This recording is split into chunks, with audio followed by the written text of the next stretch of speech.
Welcome, folks, back to the Craig Bushon Show. We are out here at North Shore Republican Club, Keep America Free Gala. You're watching it live on the Craig Bushon Show and also on BeFirstInMedia.com. And we archive all of our programming there, so make sure if you catch the tail end of this, you can always go to BeFirstInMedia.com, check it out, and listen, it's about bringing the news to you in real time. There's nobody who's going to be first in media from this gala event except Be First in Media, because we're the only ones here. Because we have the ability to get out on site in real time. And in the future, we will have dozens of portable systems like this with other hosts all over the United States being able to do Be First in Media broadcasts. This happens to be the broadcast of the Craig Bushon Show, general talk, politics, and opinions. And today, we are out at the North Shore Republican Club in Lago, Vista. It's a beautiful part of the hill country in Texas, right near Lake Travis. And we're out the clubhouse on Bar K Ranch Road. And there's going to be about 240 people out here listening to 13 candidates that are running for office for the Republican Party.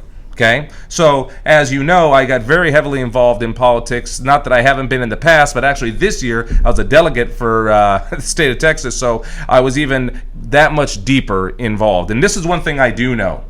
We the people need to pay attention to what each individual candidate is doing. Now that's a lot of homework. And that's why this show is here. And that's why the political side of the general talk, politics, and opinions of the Craig Bushon Show is about getting down to the DNA, the grassroots, if you will, of the politicians that are running in my area.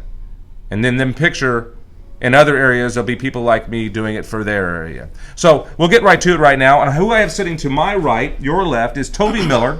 This man has been endorsed by the Central Texas Republican Assembly, the North Shore Republicans, Travis County Sheriff's Law Enforcement Association, Cedar Park Police Officers Association, and the list goes on. So who is Toby Miller and what's he doing? Well, I'll let him tell you about who he is, but what he's trying to do is he's running for constable for Precinct 2 in Travis County. Welcome to the show. Thanks, good to Craig. See you again. Good to see you, sir. How's life treating you? Not too bad. A little bit better than the last time. I can walk a little easier. Well, that's good. That's a good thing. You know, it's a person with your background. Before we get into what you're running for, you know, being in law enforcement for a number of years, you're used to vetting situations. You're used to looking at across the field out there, if you will, and trying to figure out what's real, what's not real, what's a threat, what's not a threat. You know, we're in a very dangerous time, I believe, in politics in this country. Okay, and here you are. You're not a person that was bred, grown, groomed to be a politician, but yet here you are getting involved in the game. Okay, tell the folks a little bit about yourself and why you are vesting your life now to try to get involved in this. All right. Well, I started in law enforcement in 1988 with the Ector County Sheriff's Department out in Odessa. I worked the jail for about a year and then went to the street and was on patrol. I left there and went to work for the Permian Basin Drug Task Force under Tom Finley. That was back during the war on drugs. Sure.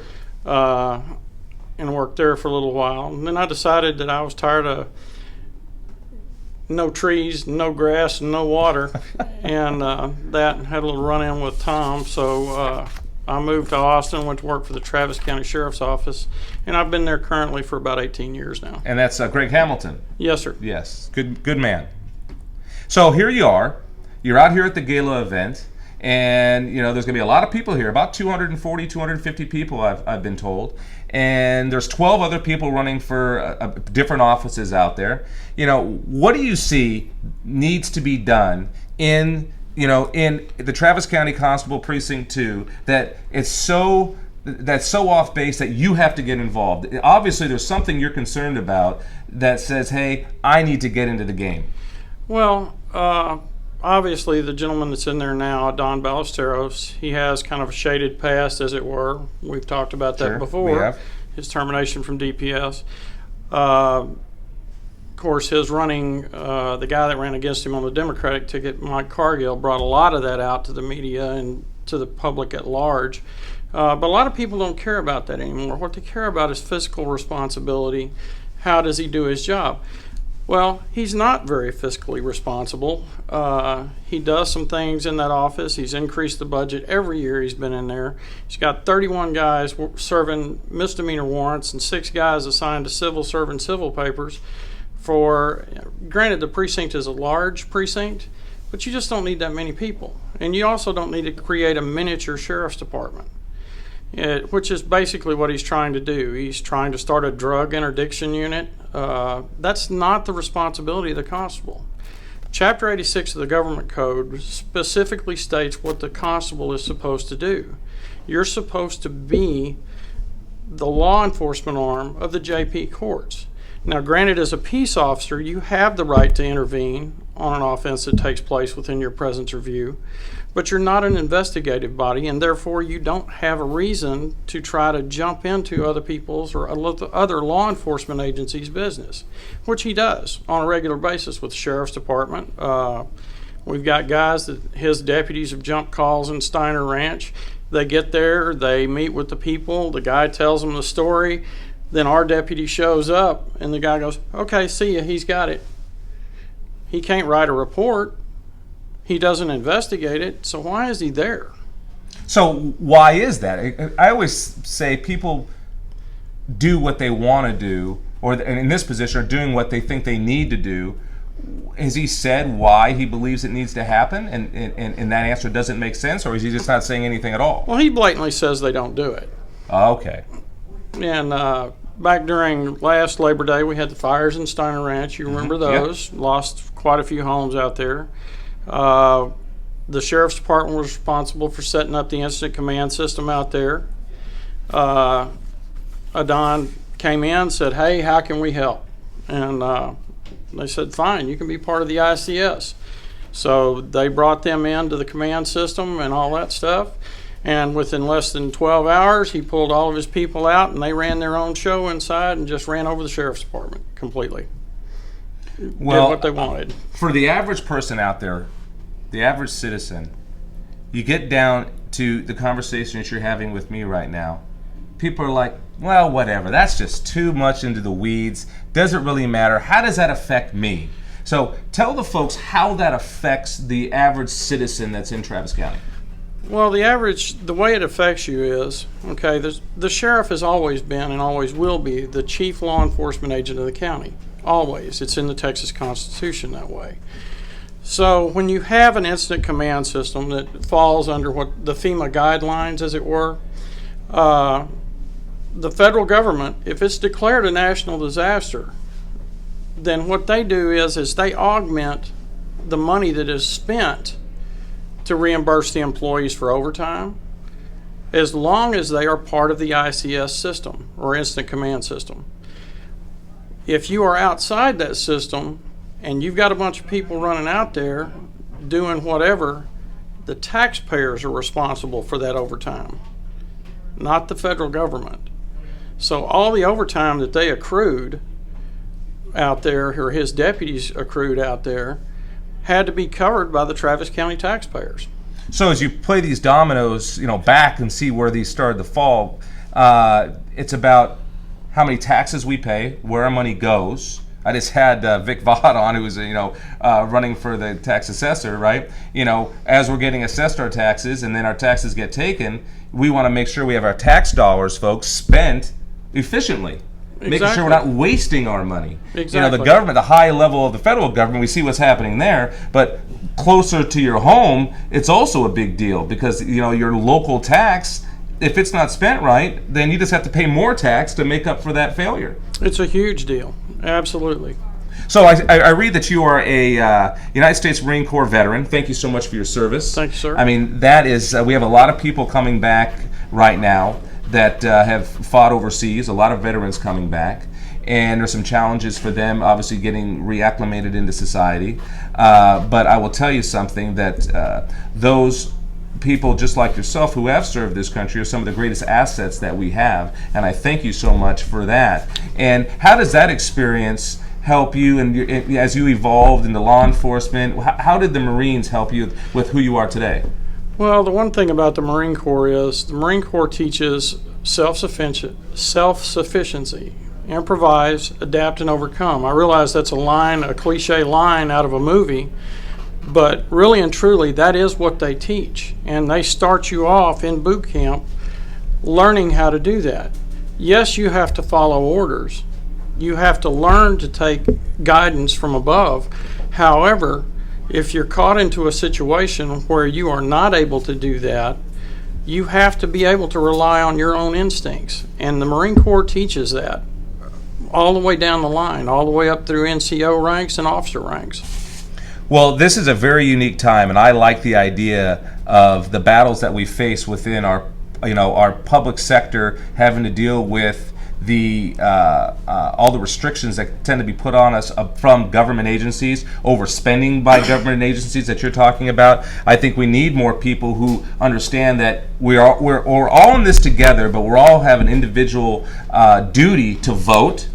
Okay, voting's a big deal. Paying attention to the Travis County Constable Precinct 2. A lot of people don't understand that particular position. Why should they pay so much attention to that versus something? Obviously, the President of the United States is a big deal. The Sheriff's Department's a big deal. You start going down to the constable level. What has the turnout been for that? Are people just normally vote party line, or do people not understand it? What do they need to know in the next couple minutes that you need to make sure you get your point across to them that this is a big deal? This is why you need to vote for me, Toby Miller. And so, give a little bit of information about that. Okay. Well, it's like you said before. It's about doing your homework. And yes, when you're talking way down the ballot, the constable's race, yeah, you've done homework on president candidates, senators candidates, judges candidates, and everything else, but you have a tendency to leave stuff out in your own backyard that really is going to affect you. So in the constable's race, everything about a Don is out there. It's available on the internet. All you have to do is pull it up and look at it. Make your own decision. Read the information. Don't take my word for it, and don't take his word for it. Because, let's face it, politicians don't always tell it like it is, and it's a spin story. Well, I'll tell you. I'm glad you showed up today. I'm glad you could come on my show and being broadcast on Be First in Media, because the bottom line is people need to do their own investigative work, to be their own detective, to make sure that they ask the right questions, and then demand really the answer. Don't allow people to talk around the answer directly. It's just like investigating, right? It's exactly like investigating. Okay, let's do this. We have about a minute left here. What are some things that in the detective world you have to know when someone's talking to you to know whether they're telling you the truth? What's one or two things that the folks out there can say, okay, when I'm listening to somebody, what should they be looking for? How do you really know? That's a hard thing. Well, it's kind of hard to go into forensic interview technique in 1 minute. I guess it's true. It basically boils down to, you remember the show Dragnet when you were a kid? Okay. Absolutely. Joe Friday. Nothing but the facts, man. What you're going to find is I'm updating my website this week. I believe in full transparency. All of my internal affairs investigations, I've only been involved in 3. They're all going to be posted on my website. So that in case anybody on the other side of the house decides they want to spin doctor something, people can go to my website and say, look, here it is. This is everything that Toby told us. And what he said isn't true. How you tell when somebody's lying to you, the easiest way is, number one, they can't look at you. Most of the time they'll avert their eyes, or their palms will start to sweat, and they'll be wiping their hands on their clothes. Those kinds of things. There's all kinds of tells. It's just like learning how to play poker. Right. Well, there you have it. Toby Miller, running for Travis County Constable Precinct 2. Go to tmiller, 4, constable.com. Okay, go there. He's also up on Facebook. Make sure you go to find him on Facebook. He's T. Miller for Constable right on Facebook. Check him out. Go like him. Do your own investigation for yourself, folks. Because the bottom line is, if we don't do these investigations, and if we don't look people in the eyes and make sure we deal with people who will look you in the eyes, just like Toby Miller said, we deserve exactly what we get. I want to thank you so much for coming on the show today. Craig, it's a pleasure Absolutely. always. Good to see you again. Again, this is Craig Bushon with the Craig Bushon Show. You're watching it on befirstinmedia.com. Please check out all the different broadcasting networks that we have on here. Actually, all the different shows that we have on and all the genres that are coming. And if you want to see a particular genre that you don't see up right now, make sure you go to our comments and you write it in and say, hey, I'd like to see something. We have something like spa talk coming. Has nothing to do with politics, has everything to do with spas and how to take care of yourself. So this is Craig Bushon, and we'll be back.